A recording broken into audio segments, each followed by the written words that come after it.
Okay, it's my first ever chess game. What do I do? So many opportunities.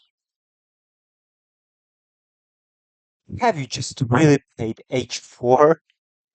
H4? What do you mean by H4 or whatever? He has never played chess again. So, this method is called CDC. It's an acronym for Center Development and Castling. So, you take the center, you develop your pieces, and then you castle to make your king secure. So, let's begin with the center. Logically, as it's the first letter. Uh, there is the small center of 4 squares, and then another 12 squares constitute the expanded center. And altogether, I like calling them a mountain because kids have this association. When you're on a mountain, you see everything, and from the center, pieces can see everything as well. So, actually, the reason to this is that all of the pieces are situated better normally in the center of the board.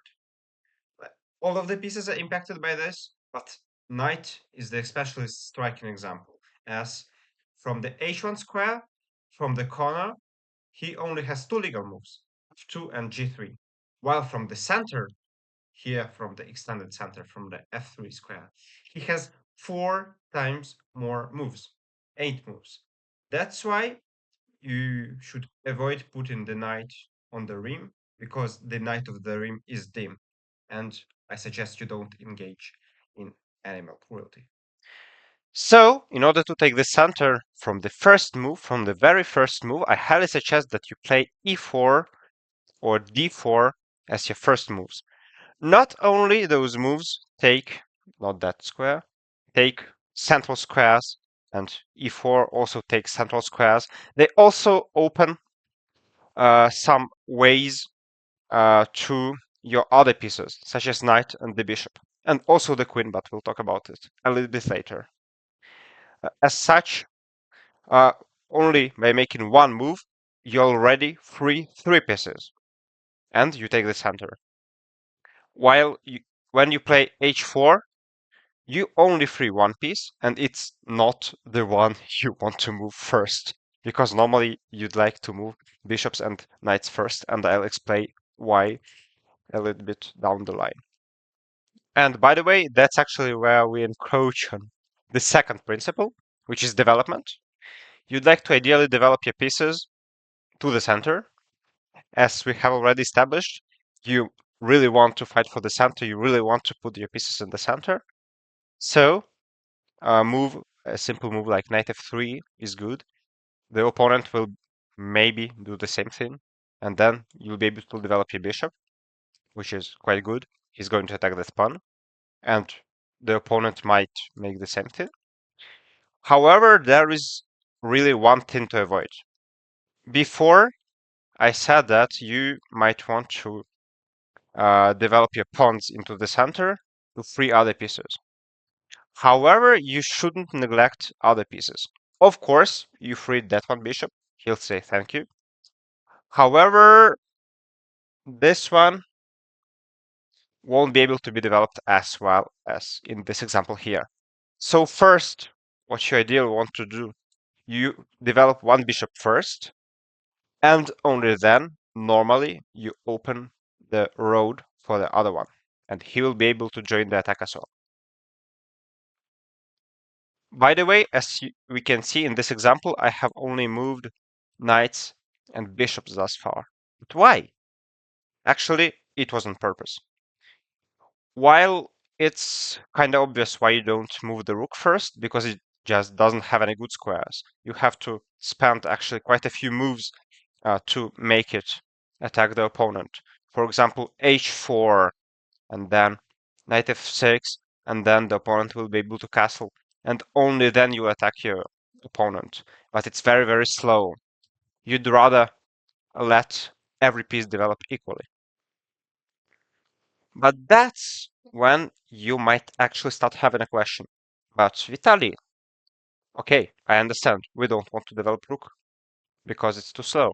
But we can develop our queen right away. Actually, the queen is too valuable to be lost at combat. And if your opponent ever does this move, which is actually quite tricky, you will be able to punish him very easily. So if you can spot what the opponent is doing here, you might pause the video if you want to, but I think you have already seen it. He is threatening the scholar's mate, the most basic strategy. If you do this, don't ever do this. It's a mistake. You're getting mated. Your king has no moves anymore. So you can just do this, attacking the queen, and develop your other knight. So you have created some paths for a bishop.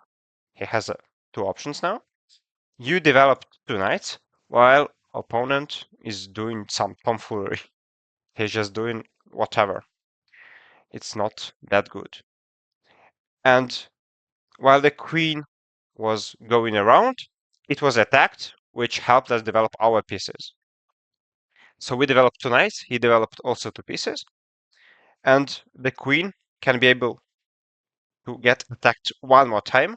And actually, as other pieces aren't there to support her, uh, white runs in some trouble. So for example, here, white actually wins a pawn, but the queen gets attacked already on the spot, and the queen has to go away, run away, and we can just win bishop like that. And black is already a piece up, black is already winning. All of that because white played for a cheap trick. So if you ever played yourself, don't develop queen that fast. Don't rush. Develop other pieces, and then they'll protect the queen so that it's able to be developed. And finally, the third objective you have to accomplish absolutely in the opening is castling. As you have seen, white has developed quite some pieces, took the center a little bit. The black pieces did the same thing, basically. So it's okay. Currently, the position is somewhat equal, I'd say. And the last thing both sides have to do in order to complete their opening is castle. Just like that. The king always moves two squares, and the rook always jumps around the king. So like that, king moves two squares. This is kingside castle because the king is here in the beginning, so it's the kingside, and it's queenside castle. Pay attention. The king always moves two squares. It's not like that. Some beginners do it like that. It's just wrong. You might want to do it afterwards, though. Let's watch another quick sample game to highlight the importance of castling. Imagine the opponent does another thing. It's called the civilian defense. He takes the center still, but just indirectly. And then white develops, white exchanges, so everything is okay. And here, the white castles. And as you can see, there is already a little battle going in the center. So the knight attacked the pawn. And not only we were able to hide this king from the center battle, also now we can use our rook to defend the pawn. So we activate the rook as well as we put the king in a safe place. And then when opponent continues developing and taking the center, now we're able to strike in the center. Because if the center opens, our king is already in a secure place, while the opponent kings might be in danger. And if you still don't believe me that applying all of those principles is a good idea, or you want to see a practical example how to punish an opponent who doesn't apply them, here's a game between Judith Polgar and Alexei Shirov. So Judith Polgar is the best female chess player of all time, and Alexei Shirov was at the time of playing of the game number 5 in the world, 5th best chess player. So Judith Polgar actually applies all of those principles. She takes the center while the opponent doesn't do it. And while playing those two moves by themselves isn't that bad, It's actually possible, but you might want to challenge the center afterwards. You don't take the center, but still you will attack it one day, and that's how you fight for it. It might actually be good sometimes to do it. That puts an opponent in the defensive position. However, what Shirov does is very, very passive, and that's why Olga even can allow herself to develop the queen. Because we said earlier that when you develop the queen, opponent might be able to attack it and thus win some time for the development. Here, the opponent simply doesn't have any pieces developed to do it, which forces another move of the pawn, which makes black neglect their development. So white develops further, and black still does some very, very bad moves. Instead of developing the pieces, he just pushes pawns. Okay, there is a slight threat to winning bishop. Let's say if Polgar castles, Shiro will just win a bishop, and Shiro will be better. However, Polgar is a very strong player, and she won't let Shiro win a bishop. And the position is just borderline winning for white already. While the black pieces did basically nothing, white has already developed 4 pieces and is ready to castle. So white moves a pawn forward, further solidifying the center. And here's where we can see the difference between white pieces and black pieces. White king is able to castle whenever he wants. So if the center opens completely, let's say something like this is done, black king is in danger. It will be attacked from all the sides, while the white king, if it gets attacked, no worries, no problem. He just goes here, and he will be safe. So black tries closing the center. Okay, so black got the center a little bit, but still, you can't just neglect development like that. And when your opponent violates basic opening rules, you might be able to go aggressive and punish it for him. So 94 already, some casual threats, so Shirov dodges it. And here Polgar makes a brilliant move. She sacrifices a pawn. And once again, she's able to do it because the opponent isn't developed and hasn't castled yet. So she puts the opponent in check. And already we can see some problems in the black camp. Polga has a lot of threats.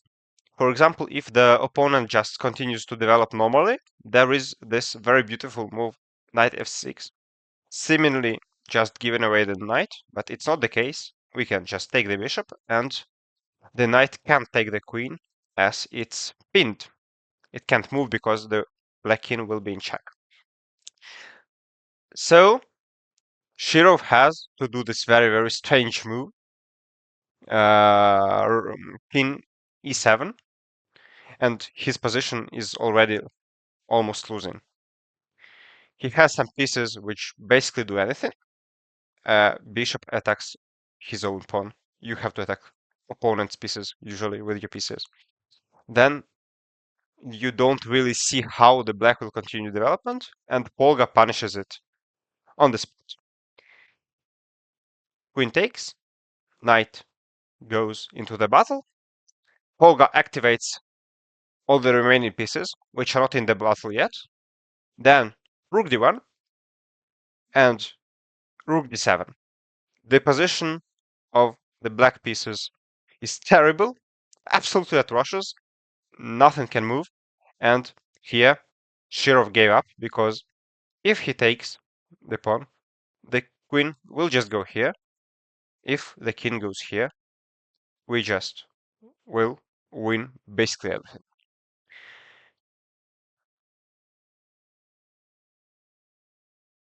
Thank you for watching. Hope you like this video and you find it useful. If it's the case, please leave a like and subscribe to my channel. And most importantly, apply those principles to get better in chess.